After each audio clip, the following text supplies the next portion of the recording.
Mass resignations at the DOJ and FBI are being felt.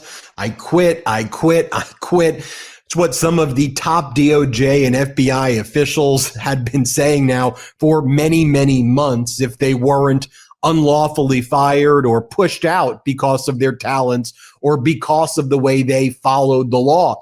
Now, of course, we reported here on the MeidasTouch network how, Donald Trump would force out or put DOJ lawyers in ethically compromised situations, like we saw what he was doing with Mayor Adams in the SDNY, and some of their top talent was forced to resign, or Donald Trump attacking the lead prosecutors in the Epstein case, like Maureen Comey and her team, or we see, of course, the ramifications of the Eastern District of Virginia, where Trump's own appointed Republican interim United States Attorney Eric Siebert was forced out. He was forced to resign, but he was basically fired because he refused to go along with these unlawful, unjustified prosecutions against Donald Trump's political opponents, James Comey and New York Attorney General Letitia James. I mean, it's a wipeout of the DOJ's top talent. I mean, you go back to what we reported on back in May, 70% of the DOJ's civil rights division lawyers were leaving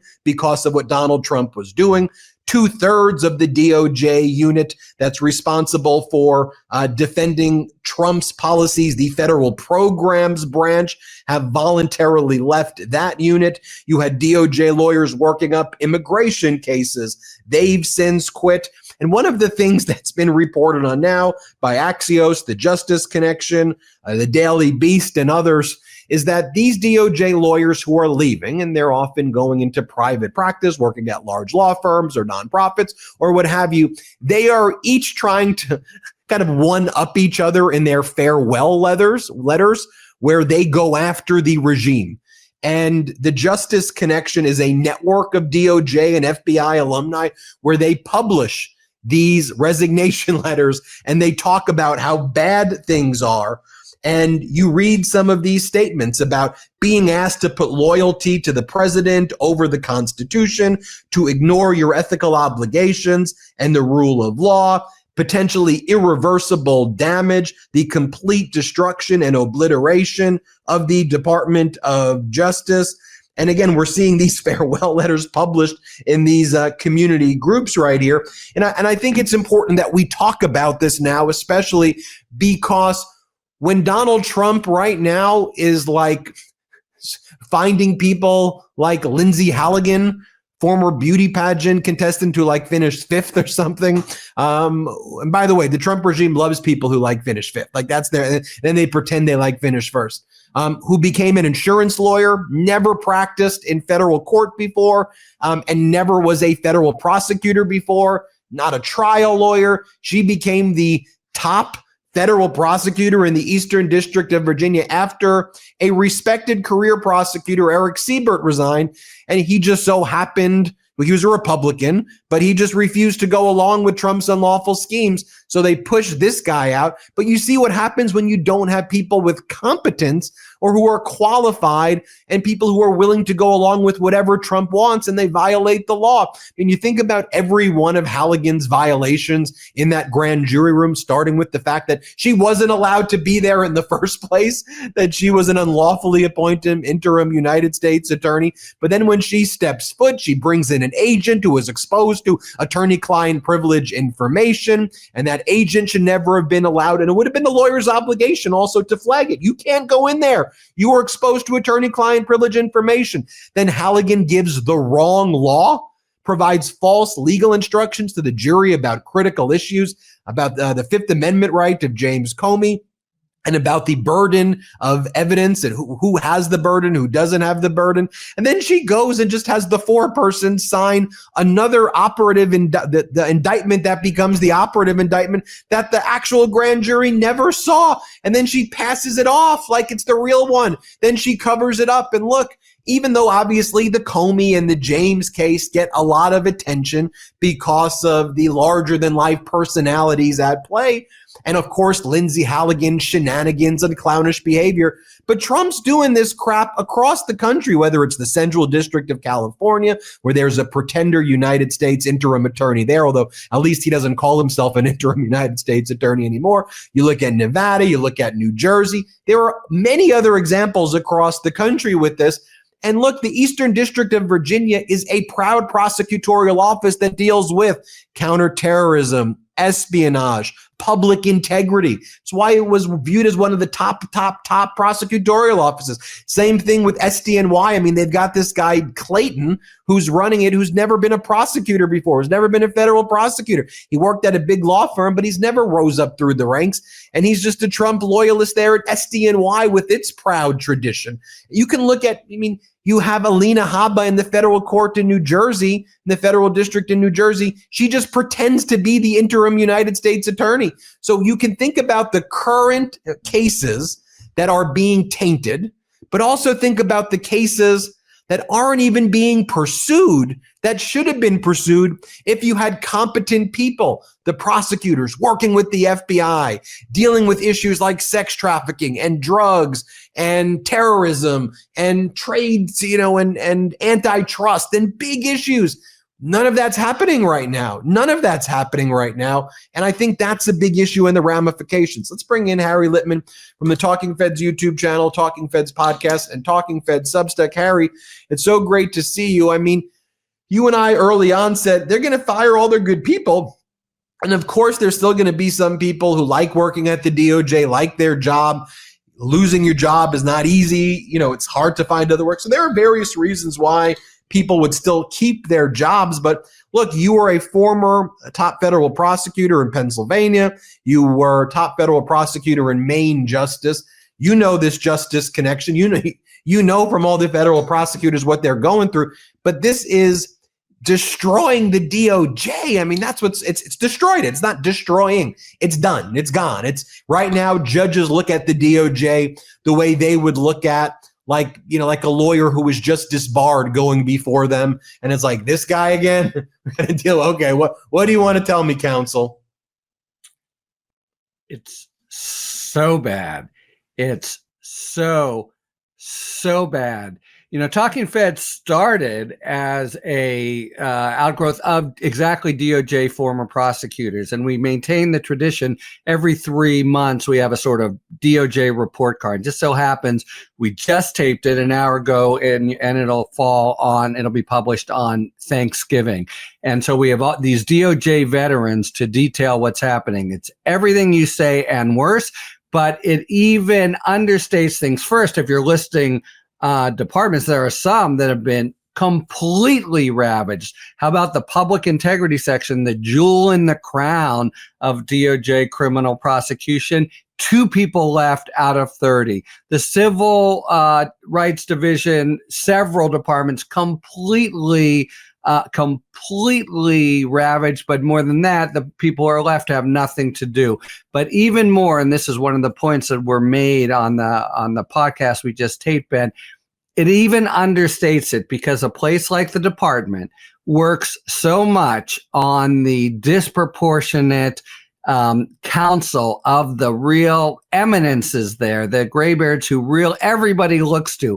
And it's those people precisely who have all gone for the exits, who just couldn't stomach what they're being asked to do. So not only is the place being hollowed out, but the relative handful of people, and this is especially true at Maine Justice, that made the place run, made it the honorable place of integrity and justice without fear or favor that it is. And in a daily and weekly prosecutorial practice, you get a lot of judgment calls, and you really need sound judgment. And it's been sound judgment and individuals with it that have been disproportionately completely, they've taken a scythe to, and they're just almost all gone. What's left inside, and we talked about this as well, is this terrible post-apocalyptic zombie landscape of people who, are living what these very eloquent letters at Justice Connection were describing. You had the same thing, a really good recent New York Times Magazine piece by Emily Bazelon went through 60 people who have left. And, in the abstract, the institution is absolutely being sawed off from the foundations. And that's really, really bad. And it's got public safety implications, and it has huge implications, as you mentioned, with the hard-won over decades credibility of the DOJ.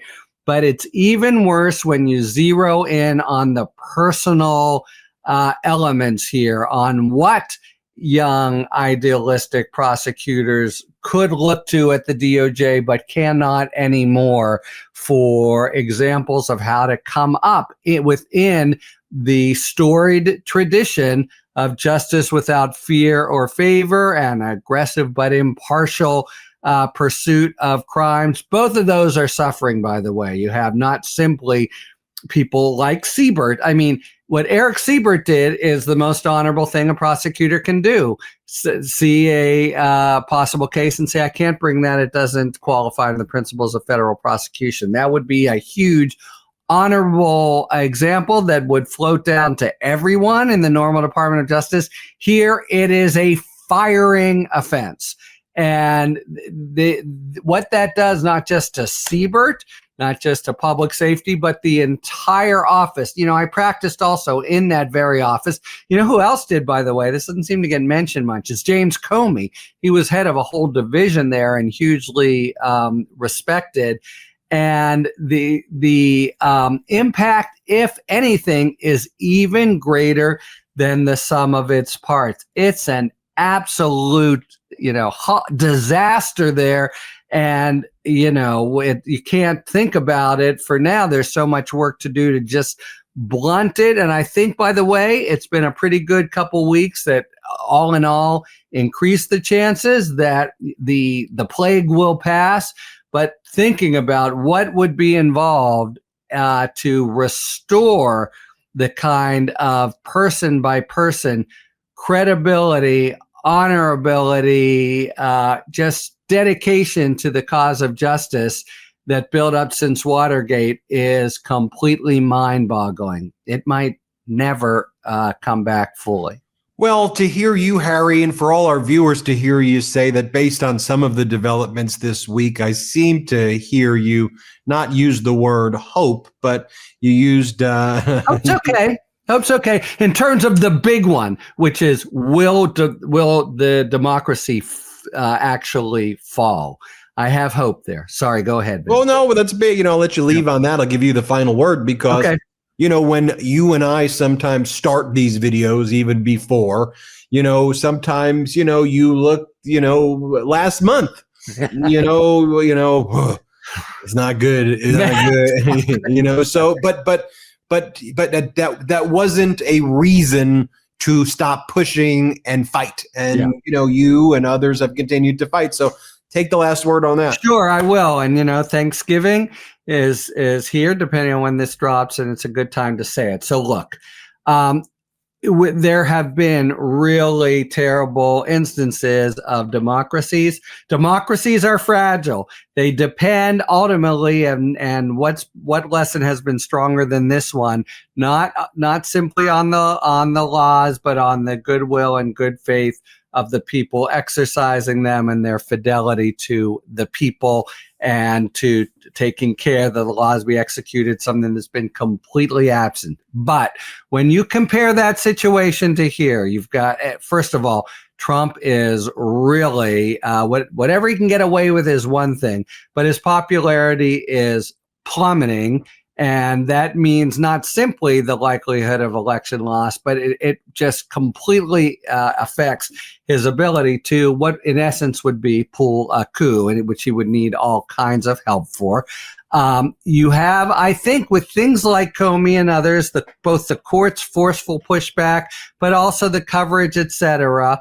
You just have to have people wake up to, holy cow, what does it look like to live in a totalitarian country where the rule of law doesn't apply and very prominent people can be prosecuted simply because they are enemies of the president? That sure doesn't sound like a democracy. What does it look like to live in a country where legislators make an absolute factual statement about the code of military justice, and you have them, hung up for possible prosecution and that kind of totalitarian bullying? It doesn't seem like a democracy. So that sense, and I think some good old-fashioned blundering. This is a problem, and you mentioned with DOJ, they bring in these loyalists who don't give a shit and aren't trained in what you're supposed to do as a public servant. They make mistakes. Lindsay Halligan is in the grand jury. Not only does she know nothing, but she knows she's supposed to bring out the scalps of James and Comey. That's a combination for really screwing up. And you have a series, I think, of really, spectacular flops and blunders on their part. So you just put it all together. And again, thinking in these ultimate terms, the very best scenario, I think, is a terrible Herculean task of cleanup after, but it's also the thing that is most important. And my sense is what it would take for him. And he's already, I think, thinking about it, with emergency powers and the like, but to really pull off what we saw him try to do in 2020 and 2021, even with a government seeded with his acolytes who will pull any kind of crap and tell any kind of lie. I just think the popular resistance at the end of the day, Ben, and I, you hate to be at the end of the day. You want the Supreme Court or the Congress to keep you from the end of the day. But if push comes to shove, and at the end of the day, we're right up against it, I think of Lincoln. Public sentiment is what if you do have it, you can do anything. And if you don't have it, you can't do anything. And at the end of the day, the American public growing up, saying the Pledge of Allegiance in first grade every day, having pride at living in a democracy, even the very conservative liberal ones, I think will keep this from happening. It's my honest assessment. It's probably the question you and I face the most, right? And I'm hardly, as you say, sunny about the things that are going on. I try to tell it straight when I think they're grim, as they often are. But I think the final big victory will go to the people. Harry Litman, the Talking Feds YouTube channel, Talking Feds podcast, and Talking Feds Substack. Harry, thanks as always. Thank you, Ben. A pleasure. Want to stay plugged in? Become a subscriber to our Substack at MeidasPlus.com. You'll get daily recaps from Ron Filipkowski, ad-free episodes of our podcast, and more exclusive content only available at MeidasPlus.com.